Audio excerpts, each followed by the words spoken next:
am solo la ñaareel bi mooy question assemblée nationale dafa war a nekk aussi à part parce que c'est spécifique mais règlement intérieur assemblée nationale bi waxtaan wi si nga xam ne waxtaan wi nga xam ne war nañ ko si def du député yëpp ñoo koy séq ñoo ko war a séq ñeneen ñi war nañ ci bokk pour que ñu mën a xam de façon claire nan la ñu mën a doxalee règlement intérieur bi.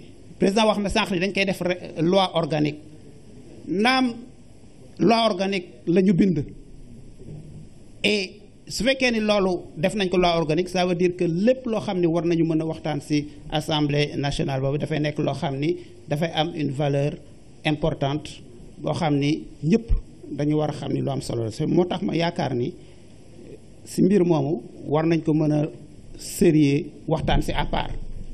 bi ci topp ñu waxtaan à part ci mbirum acte 3 acte 3 rek doy na waxtaan comme dañu bëgg léegi passer ci deuxième phase bi muy territorialisation bi faaw ñu changer code général des collectivités locales et def nañ fi ay propositions yu am solo war nañ ci mën a waxtaan suñu waxtaanee ci yooyu ba pare ma yaakaar ne war nañ mën a jublu maintenant ci beneen phase ci waxtaan yi nga xam ni moo jëm si question foncière yi question gaz beeg pétrole bi ak question de façon générale économique suñu jógee ci loolu il y a question sociale yi muy question éducation muy question santé yoo xam ni ñi war nañ ci mën a waxtaan donc ma yaakaar ni suñu ko defee noonu xëy na waxtaan wi dana am solo li nga xam ni moom laa bëgg jeexale rek parce que lii comme wax nañ ko mooy du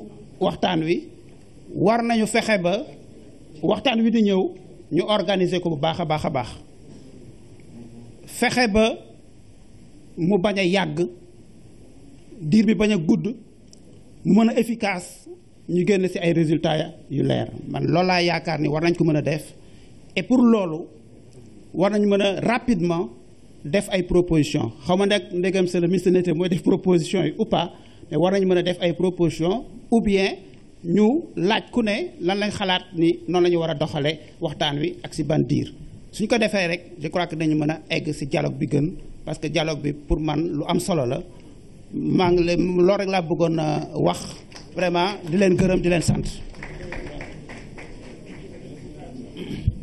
Merci. Je m'excuse. Merci, professeur. Je passe la parole au ministre d'État, Robert Sagna.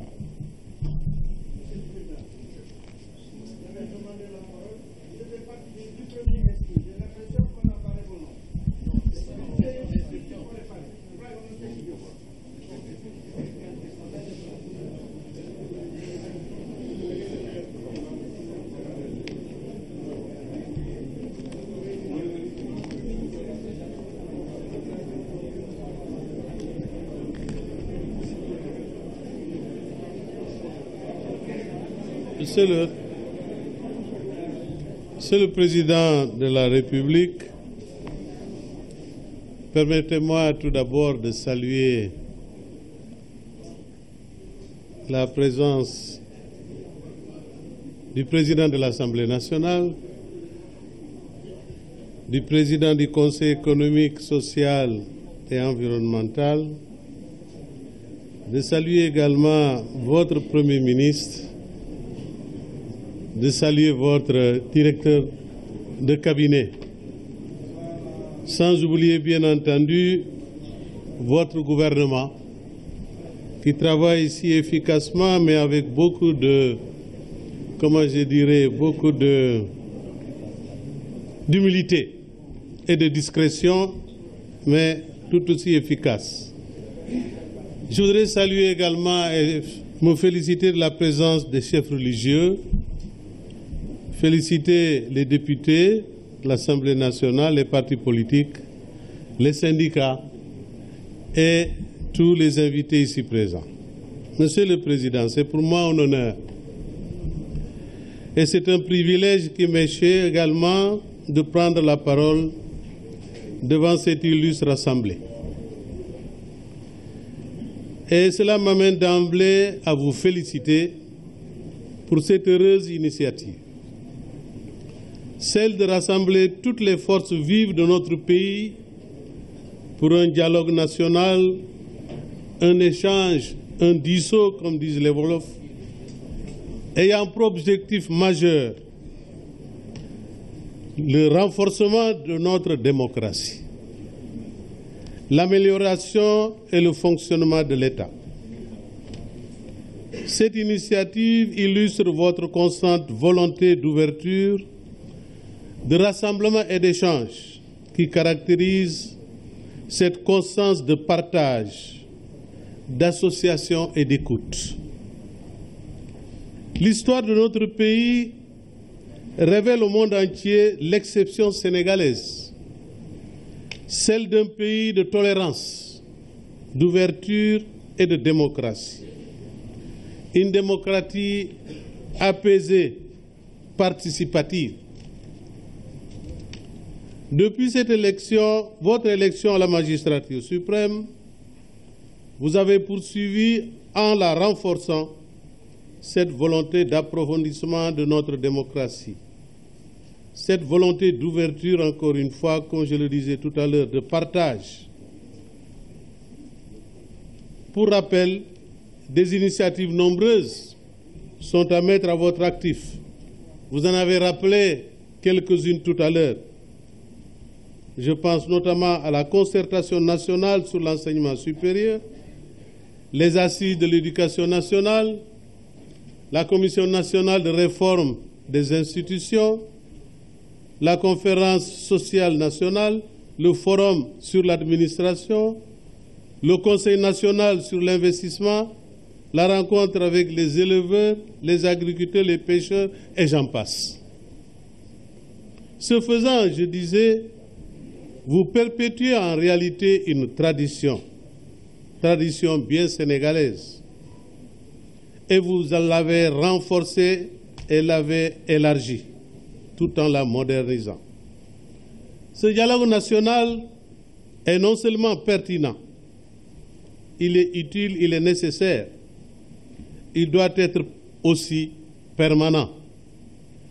Il n'a pas pour but, à mon sens, de refaire l'histoire, de trancher un quelconque contentieux, encore moins de remettre en cause les options et les orientations majeures du plan Sénégal émergent. Le dialogue, ce forum d'échange et de partage devrait aider à un large consensus autour des objectifs de ce plan et des modalités pratiques de son exécution au profit exclusif du Sénégal et de nos populations. Il devra également, ce dialogue, ouvrir un large débat sur le modus operandi des réformes adoptées par le Sénégal lors du référendum du 20 mars 2015. Vous l'avez d'ailleurs rappelé tout à l'heure. Ce dialogue, enfin, dans une atmosphère saine et apaisée, devrait permettre un débat ouvert sur des questions qui nous interpellent, telles que l'éducation, la santé. Monsieur le Président de la République, pour qui aspire au développement harmonieux du Sénégal, pour qui privilégie l'intérêt des populations de ce pays, pour qui considère la politique, le syndicalisme, l'engagement civil dans les organisations civiles et autres comme un sacerdoce, pour qui milite pour un rôle majeur du Sénégal dans le concert des nations, notamment en Afrique, pour qui enfin veut la paix et la concorde dans notre pays. Le dialogue est véritablement le salut. Merci à tous et à toutes pour votre aimable attention.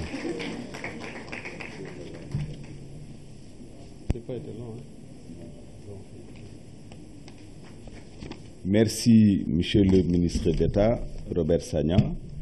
Nous sommes dans l'ultime virage de cette prise de parole. Je passe à présent la parole au ministre d'État Mbaye Ndiaye de l'Alliance pour la République.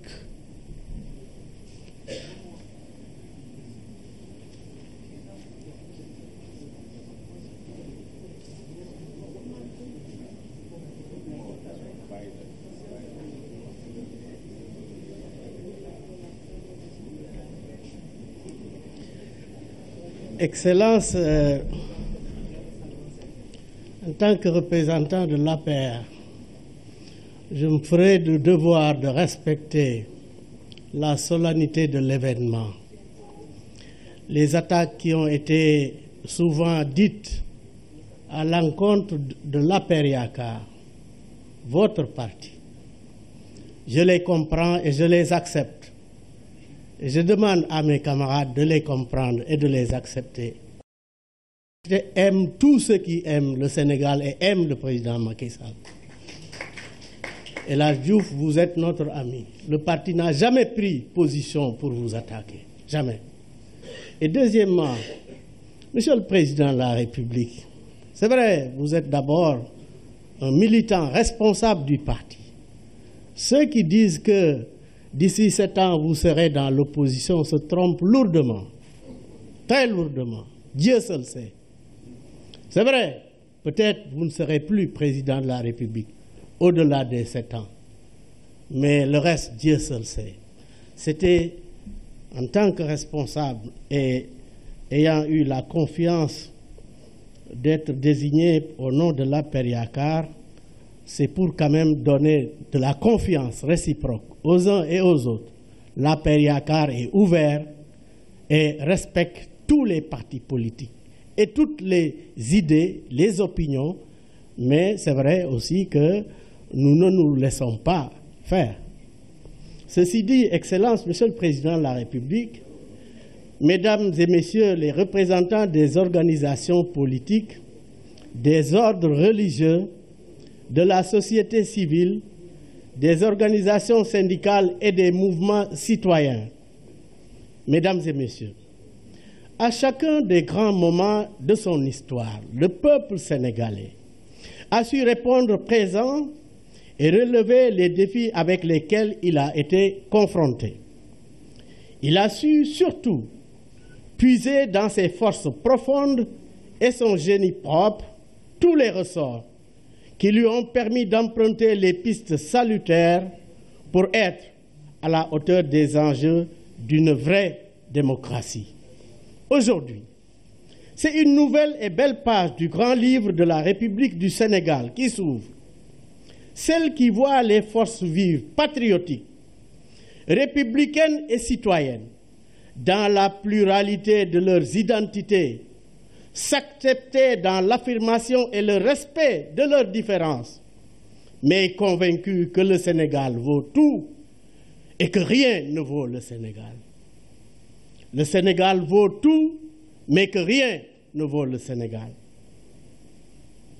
Un tel fait dans l'évolution de notre pays n'a été et n'est possible que par la mise en œuvre des vertus du dialogue. Oui, celui-là même auquel nous convie Son Excellence, Monsieur le Président de la République, Macky Sall. Convaincu que la paix civile, condition d'une société apaisée, et la cohésion de notre nation porte le développement, notre Président de la République, Son Excellence Macky Sall, n'a eu de cesse de structurer sa démarche autour de triptyques dialogue, concertation, consultation.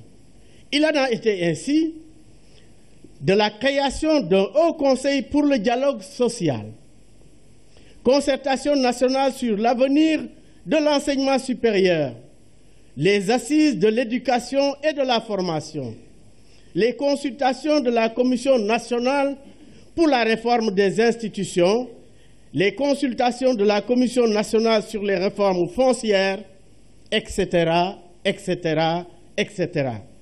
C'est précisément pour cela, entre autres raisons, que l'Alliance pour la République, que j'ai le privilège et l'honneur de représenter en ce jour mémorable, soutient sans réserve les lignes d'orientation définies par son Excellence, Monsieur le Président de la République, notre Président qui nous fait honneur.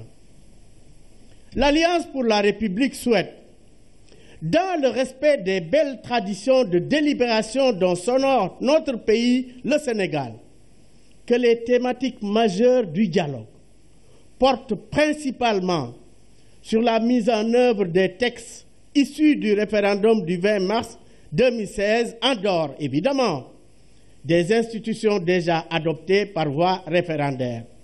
L'Alliance pour la République n'en demeure pas moins ouverte à toute question à enjeu national. Ouverte, l'Alliance l'est à toute question d'intérêt national. Enfin, l'Alliance pour la République propose que les principales questions soulevées au cours de cette rencontre soient listées sur la base de thématiques spécifiques et autour desquelles pourraient être créés un ou plusieurs groupes de travail. Et c'est, Excellence, Monsieur le Président de la République, aujourd'hui, on est en train de recueillir un nombre d'idées qui peuvent aider le Sénégal à se retrouver au-delà des petites contradictions, parce que, en réalité, vous avez été élu à une majorité écrasante. Mais, au-delà de la majorité, quelqu'un l'a dit, le doyen Ndoye, j'ai bien aimé, il faut créer d'autres cadres qui accompagnent, encadrent et rassurent l'ensemble de cette légitimation historique, et c'est à cela que vous nous conviez aujourd'hui. Excellence, Monsieur le Président de la République, très chers compatriotes, l'Alliance pour la République se félicite de la tenue de cette rencontre et souhaite que la sagesse et la responsabilité face aux grandes causes de la République assurent une nouvelle victoire pour la démocratie sénégalaise. Je voudrais vous remercier très sincèrement de votre aimable attention et confirmer davantage la disponibilité de l'APR Yakar à être en diapason avec la ligne du président de la République, mais également à l'écoute de l'ensemble des acteurs de la classe politique, de la société civile, de l'ordre religieux de notre pays, bref, de tous ceux-là qui constituent le devenir commun du Sénégal. Salam alaikum wa rahmatullah.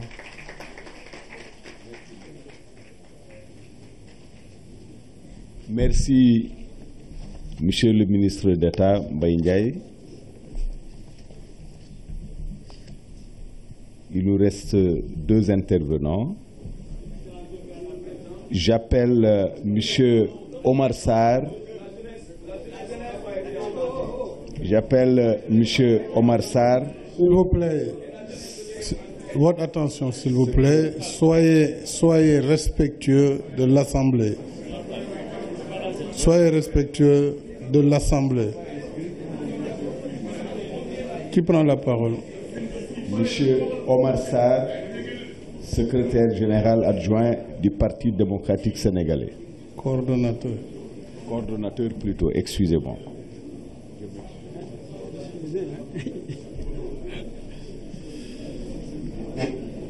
Monsieur le Président de la République,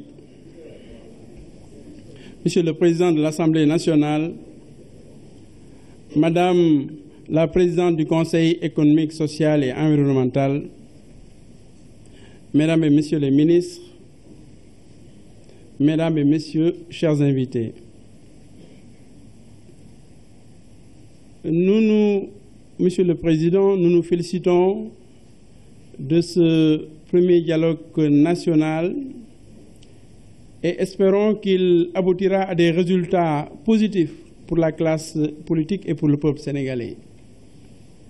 C'est une attente générale. Mais mieux vaut tard que jamais, est-on tenté de dire. Le gouvernement gouverne, l'opposition s'oppose, a-t-on coutume de dire dans les démocraties, mais un dialogue permanent doit pouvoir exister entre les acteurs politiques au bénéfice exclusif du peuple. Nous avons déjà, nous, en tant que Parti démocratique sénégalais, exposé nos réserves quant à la l'invitation, notamment sur le référendum, l'interprétation des résultats et la Constitution lors de notre dernier comité directeur. Sur les questions d'intérêt national, le dialogue nous a toujours semblé important et le président Wade l'a toujours demandé, il a toujours montré dans sa trajectoire politique. Je pense, Monsieur le Président, vous vous rappelez le programme fondamental du Parti démocratique sénégalais. Et c'est vrai, c'est une histoire commune que nous partageons et que nous avons partagée avec plaisir. Un dialogue productif doit pouvoir avoir lieu sur des questions intéressant les Sénégalaises et les Sénégalais, le renforcement de la démocratie et de l'état de droit, le processus électoral, les questions sécuritaires, mais aussi les questions sociales et économiques. On a parlé tout à l'heure de l'école, de la santé. Avant de revenir sur ces questions-là, du point de vue du Parti démocratique sénégalais, je voudrais notamment commencer par le processus électoral, en parlant au nom, je pense, de la coalition, de toutes les coalitions électorales qui se sont constituées. Il y a beaucoup de responsables politiques qui en ont parlé avant moi, soit ils sont partie prenante de Gortia Wardia ou du Front patriotique pour la défense de la République ou de la coalition des partis de l'opposition. Donc il y a plusieurs coalitions et fronts qui se sont constitués de l'opposition. Donc je voulais parler d'abord du processus électoral et des requêtes. On en a parlé tout à l'heure. Je pense en 5 points simplement au niveau des requêtes. S'agissant d'abord du référendum, nous avons constaté qu'en réalité, il y a un problème sérieux. Je ne parle pas seulement du résultat et de certains constats d'informations que nous n'avions pas. Mais d'abord, comme on l'a dit tout à l'heure, le code électoral est muet sur toutes les questions concernant le référendum. Dans une discussion avec le ministre de l'Intérieur en charge des élections, il nous a dit le référendum, ce n'est pas une élection. Ce ne sont pas donc des élections référendaires, il s'agit simplement de consultation. En tout cas, il n'y avait rien, absolument rien, concernant le référendum. C'est vrai qu'en 2001, il y avait eu le référendum. Et le code électoral en ce moment-là a été muet. Et je pense qu'on avait saisi le Conseil constitutionnel à ce moment-là, qui avait donné son aval. Mais je pense qu'il y avait le temps vraiment de réformer ou de regarder à nouveau le code électoral et de modifier ce qui doit être modifié. D'autant plus que je dois dire que lors de ce référendum, nous n'avons même pas eu le droit, l'opposition, de vérifier le fichier électoral. Nous avons demandé, le ministre en charge des élections est là, nous avons demandé le listing du fichier électoral et on l'a refusé. Et dans les bureaux de vote, et dans les centres de vote, ce sont les responsables de la coalition du oui qui avaient les listings dans les différents bureaux. Nous, responsables de la coalition du non, nous n'en avions pas. C'est quand même quelque chose de particulièrement anormal. Et je pense que tous ceux qui ont participé... Non, monsieur le ministre. Non, monsieur le ministre, vous avez commencé, je vous rappelle, vous avez même donné l'ordre qu'on tire les listings pour nous. Et quand il y a eu une divergence particulière sur une question, vous avez demandé à votre directeur de l'automatisation des fichiers de ne pas nous donner les listings. Et nous n'avons reçu aucun listing, je vous rappelle. Nous n'avons pas reçu de listing. Et nous n'avons pas reçu de listing, et ce sont les listings qui ont été utilisés. Nous n'avons reçu aucun listing. Et ceux qui ont participé aux élections le savent bien. Dans les bureaux de vote, il y avait une seule personne qui avait le listing électoral, c'était le représentant de la coalition du Oui. Nous n'en avions pas. Le ministre a tiré et a refusé de nous. Après, je me suis dit, il a peut-être donné son tirage à la coalition du Oui. Mais il ne nous l'a pas donné. Et ça pose le problème de la deuxième question, c'est-à-dire quelle autorité doit organiser les élections. Monsieur le ministre de l'Intérieur, bon, est un ami, il est le maire, à pair, responsable à pair.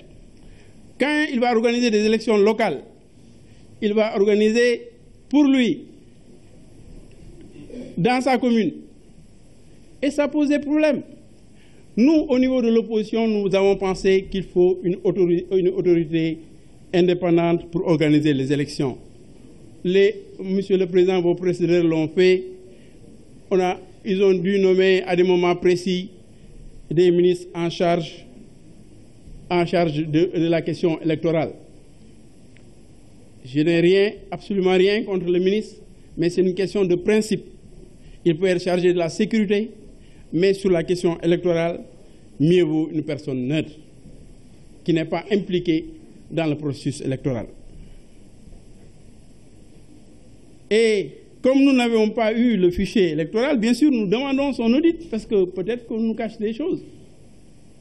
En tout cas, nous ne savons pas, nous demandons vraiment l'audit du fichier électoral, et peut-être à partir de l'audit, puisque quand, en 2011, il y a eu un audit quand même important du fichier électoral, avec la participation de l'Union européenne, des États-Unis, je pense de la France et de l'Allemagne, je me trompe peut-être de pays.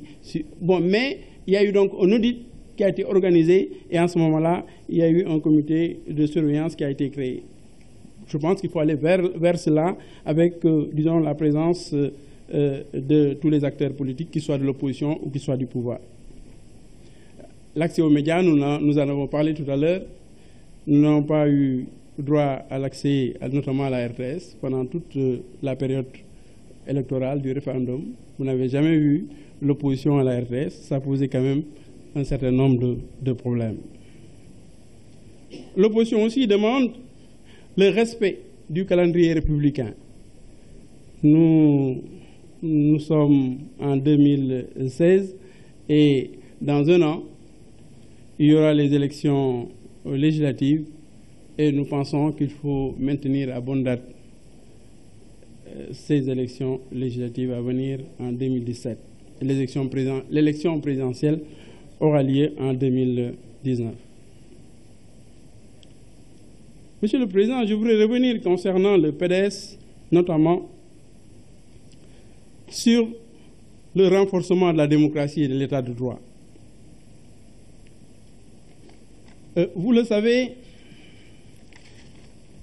l'article 58 de la Constitution de 2001, mais aussi de l'actuelle Constitution, donc en son alinéa premier, dit que la Constitution garantit aux partis politiques qui s'opposent à la politique du gouvernement le droit de s'opposer. Et ça, c'est la Constitution. Et quand nous nous opposons, nous avons quand même eu quelques problèmes. Combien de militantes et de militants du Parti démocratique sénégalais ont été jetés en prison pour des raisons diverses? Et nous pensons que ça ne va pas dans le sens de l'approfondissement de la démocratie. Certains ont été arrêtés parce qu'ils ont manifesté. C'est vrai, il y a aussi l'article 8 de la Constitution qui garantit certaines libertés, notamment les libertés civiques et politiques. Et dedans, il y a la liberté d'opinion, la liberté d'expression, la liberté de la presse, la liberté d'association, la liberté de réunion, liberté de déplacement, liberté de manifestation. Et sur la liberté de manifestation, souvent, on nous a refusé la manifestation, alors qu'en réalité, il n'y a pas besoin d'autorisation, il y a juste besoin d'une déclaration. C'est quand même un régime de déclaration. On l'a refusé systématiquement Et je pense quand même que ça pose un certain nombre de problèmes. La liberté de déplacement, quelquefois. Moi-même, on m'a interdit pendant longtemps d'aller à l'étranger. J'ai dû prendre une pirogue pour pouvoir aller en Mauritanie et revenir au Sénégal. Interdit d'aller. Qui m'a interdit, c'est... La justice, non? Pas la justice. Ah, mais la justice, c'est le procureur. C'est le juge. Le juge ne m'a pas interdit. Et il s'agit d'une affaire de juge et pas de procureur. Le procureur, c'est l'État. Le juge ne m'a jamais interdit. J'ai toujours eu mon passeport. Je n'ai jamais eu de problème quelconque avec le juge. Et ça pose quand même un certain nombre de problèmes. Si c'est le juge, j'aurais respecté. Mais quand il s'agit de l'État qui me refuse comme ça, je peux prendre quand même une pirogue où je sais nager. Bon, je connais quand même mon fleuve. Je connais un peu, hein, je sais nager en tout cas. Et bon, donc, je sais piroguer, comme on pourrait dire. Et je n'ai pas le seul, hein, il y a d'autres qui sont dans la salle et qui sont dans d'autres parties et qui étaient dans la même situation que moi, n'est-ce pas, mon cher ami Maître Ousmane Ngom?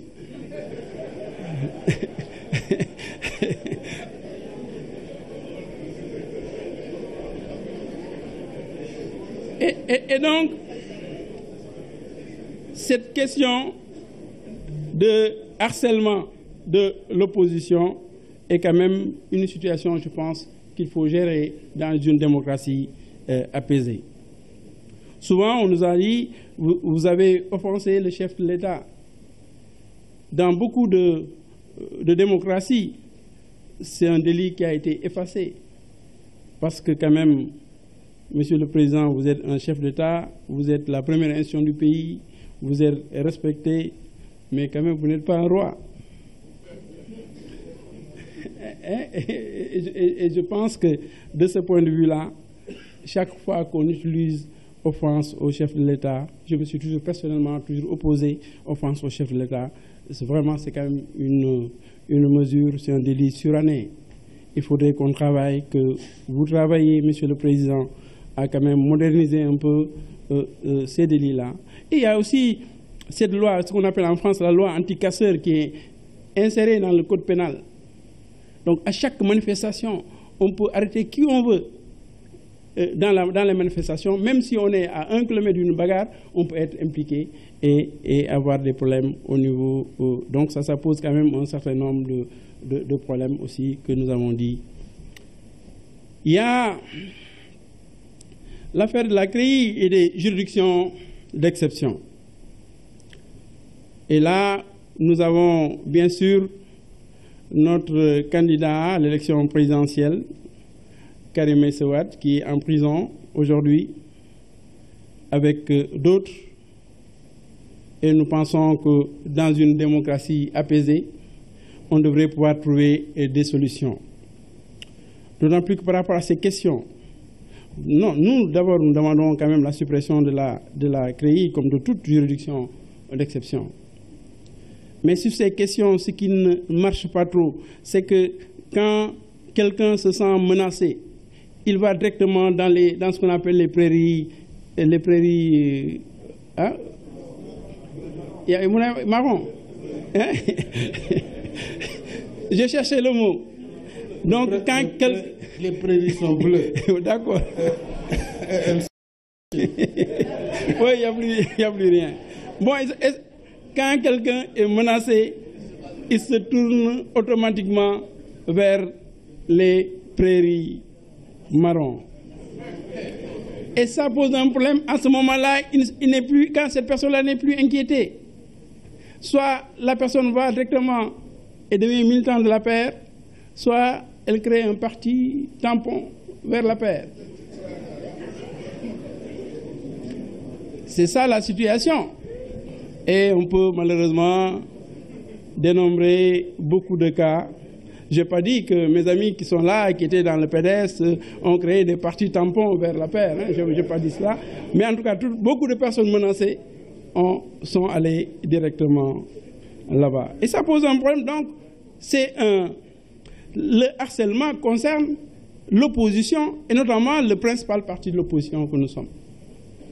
Je pense aussi que c'est des questions, mais il faut que Karim, notre ami El Hadj Diouf en a parlé tout à l'heure, l'honorable député, il en a parlé tout à l'heure pour le cas de Karim et des jeunes aussi, d'un jeune qui a été arrêté parce que juste il a troublé une audience, 2 ans de prison pour cela. Et ça pose quand même... Nous avons eu depuis 2012 des dizaines et des dizaines de personnes qui sont en prison.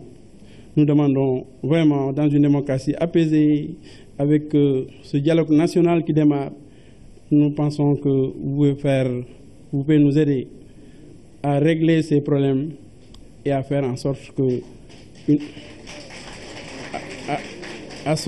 qu'une démocratie véritable. Il y a aussi des problèmes qui sont là avec vous, le groupe parlementaire. Bon, nous avons un groupe parlementaire, tout le monde, El Hadj Diouf s'est battu avec nous. Bon, on sait que bon, c'est notre groupe, c'est quand même une liste du Parti démocratique sénégalais. Ensuite, on a pris d'autres gens qui ont quitté le Parti démocratique sénégalais et on leur a donné ce groupe-là. Il y a des cas comme la destitution de la présidente du conseil départemental de Bambey, etc. Donc il y a quand même beaucoup de problèmes qui sont posés. Mais je pense que dans le cadre d'un dialogue national et dans le cadre, disons, de cette ouverture-là, nous pourrons peut-être mieux nous rencontrer, échanger sur ces questions et trouver des solutions. Le Sénégal nous appartient à tous.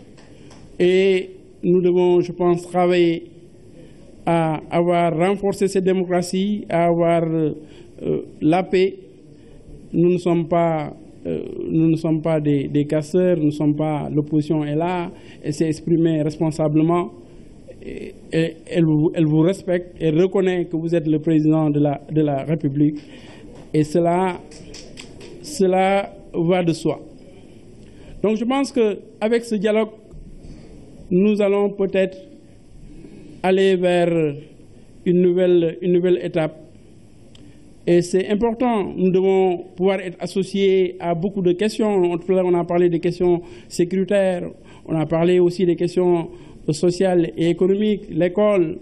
Bien sûr, nous pensons qu'il ne faut ni réquisition ni sanction, mais il faut des échanges, des discussions, un consensus. C'est ce que nous pensons. Mais les solutions de type les solutions militaro-policières, comme on disait avant, ne sont pas des solutions qui sont efficaces pour nous. Voilà, donc je voulais vraiment, Monsieur le Président, vous remercier et je pense que nous avons eu une bonne séance, c'est le lancement. C'est une nouvelle ère probablement qui va s'ouvrir pour le pays, pour le dialogue, pour un climat sain où une opposition pourra s'opposer et le gouvernement gouverner, en même temps qu'il y ait des échanges sur ces questions et sur toute autre question. C'est en tout cas le sens de ce que nous avons compris, nous, PDS, et que nous avons inscrit déjà dans le programme fondamental. N'est-ce pas, Ousmane? Donc, non, parce que... Non, mais il connaît mieux que moi le programme fondamental, c'est pourquoi je le dis, n'est-ce pas, Ousmane? Voilà, je voulais vraiment donc vous remercier, et le PDS est venu, et espère aussi que tous les autres partis qui ne sont pas venus vont venir et suivre avec nous les ateliers, les autres commissions, parce que le dialogue n'appartient pas au gouvernement, n'appartient pas à l'opposition, le dialogue appartient au Sénégal. Vive le Sénégal et vive la démocratie. Voilà, merci. Merci, monsieur le coordonnateur du PDS. À présent, je donne la parole au dernier intervenant, Il s'agit du ministre d'État Ousmane Tanor Dieng, secrétaire général du Parti socialiste.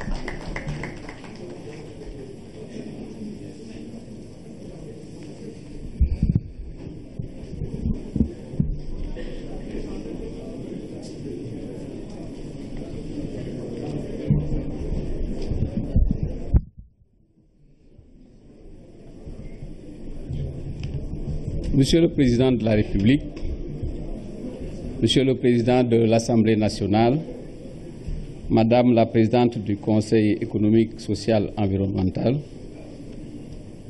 Mesdames et Messieurs, notre pays, le Sénégal, est une terre de dialogue. D'abord parce que le dialogue est profondément ancré dans nos valeurs de société et constitue le socle sur lequel s'est forgé et se consolide notre pacte social.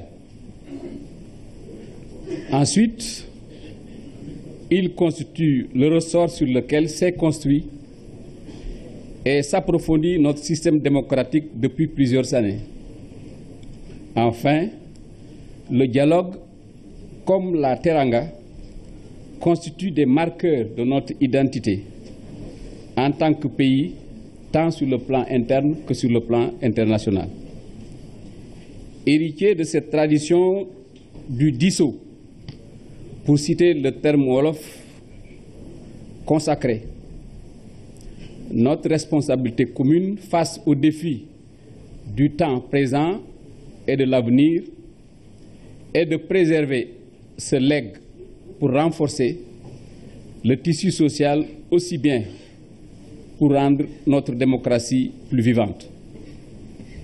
Voilà pourquoi je voudrais, au nom du Parti socialiste et de la coalition Benno ak Tanor, saluer chaleureusement l'initiative du chef de l'État qui, en invitant les forces vives de la nation à un dialogue, permet à notre pays de renouer avec une tradition plus conforme au génie de notre peuple. Cet appel au dialogue témoigne également de la ferme volonté du président de la République de construire, avec tous les acteurs de la vie nationale, des convergences fortes pour ouvrir de nouvelles et réelles perspectives à notre pays.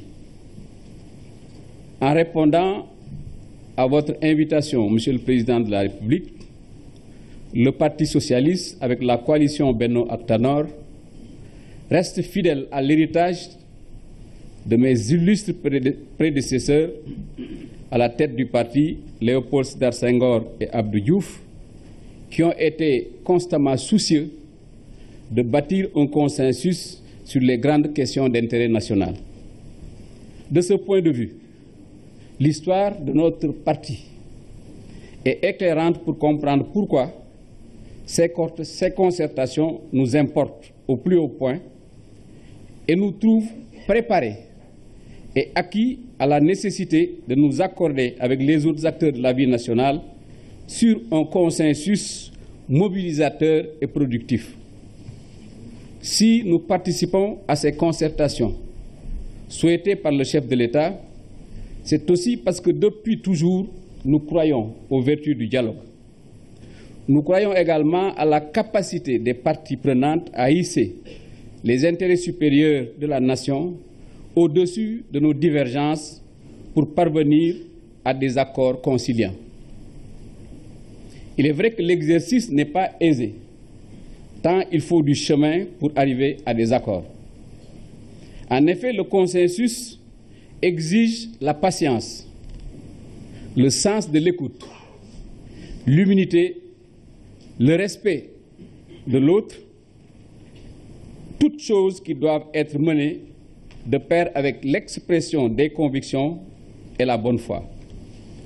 Pour ce qui nous concerne, à la coalition Benno ak Tanor, nous participons à ces concertations inclusives en étant dans ces dispositions sus-indiquées. Nous nous y engageons avec responsabilité et générosité parce que nous considérons que ce qui est en jeu, c'est notre pays, le Sénégal. Nous nous y engageons avec foi, détermination et sincérité convaincus que nous pouvons aboutir à des résultats positifs reflétant les attentes du peuple sénégalais, si, et seulement si, avec la volonté qui nous anime, nous procédons par rapprochement et croisement des synthèses. Nous y participons avec la conviction que nous faisons œuvre utile, une œuvre qui, parce qu'elle dépasse nos divergences, ouvre la voie d'un avenir meilleur pour notre pays. Monsieur le Président, avant de terminer, ñu may ma nuyu ñi nga xam ne dañoo ñëw fekk ci jotaay bi di ci jiital kilifa diine yi ak kilifa aada yi di leen gërëm ci ni ñu ubbee waxtaan wi di ñaan li nga xam ne moom lañ fi ñaan yàlla nangu ko pour l'intérêt de notre pays.